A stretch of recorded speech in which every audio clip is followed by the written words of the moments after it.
আসসালামু আলাইকুম জানতেনা আজকে আমি কেবিনে চলে এসেছি।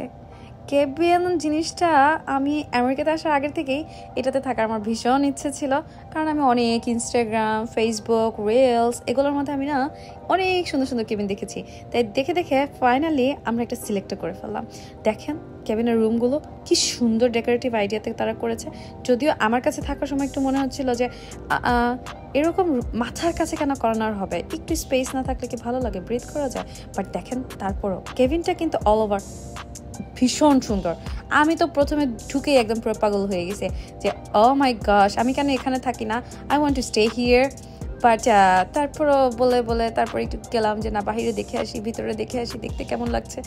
আর আমার না আমার বিড়ালের মতো স্বভাব, আমার বিড়ালের যেরকম কোথাও গেলে একটু খুঁজি খুঁজি দেখতে ভালো লাগে, আমারও দেখতে ভালো লাগে।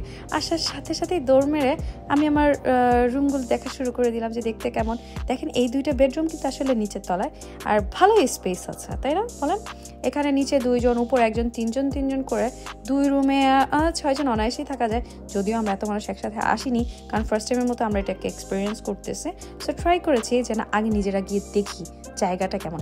বাট এখন মনে হচ্ছে আসলে অনেক গ্যাং নিয়ে আসা যেত, মানুষজনকে নিয়ে একদম ভালোভাবে আড্ডা করা যেত। এটা আমার ফেভারিট ফায়ার প্লেসের জায়গাটা। উপরে যাওয়ার পথেও আমি একটু আপনাদেরকে দেখাচ্ছি, দেখেন সুন্দর একটা সিঁড়ি আছে না। আর এখান থেকে না কাঠের ঘরটাকে দেখতে ভীষণ ভালো লাগতেছে। আমি শিওর সকাল হলে ব্যাপারটা দেখতে আরও ভালো লাগবে। দেখেন সকাল হওয়ার সাথে সাথে আমি আমার ক্যামেরা নিয়ে রেডি। আমি আর আমার ক্যামেরা, এটা তো কখনোই মিস করা যাবে না।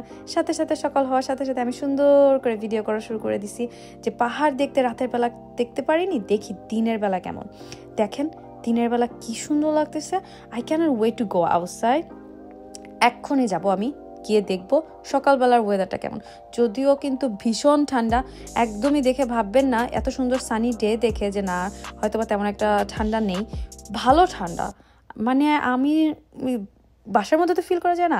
দরজাটা খোলার সাথে সাথে মনে হলো ঠান্ডা ধাক্কা দিয়ে বাসার মধ্যে ঢুকতেছে। যাই হোক দেখেন এই যে আউটসাইডে কোনো গাছে পাতা নেই। আর এই গাছে পাতা নেই বলে না এখন কোথাও বাইরের দিকে ঘুরতে যাওয়াটাও খুব একটা কেন জানি মনে হয় যেন বোরিং বোরিং, কোনো গাছে পাতা নেই, কিছু নাই, একদম পুরো খালি খালি মনে হয়।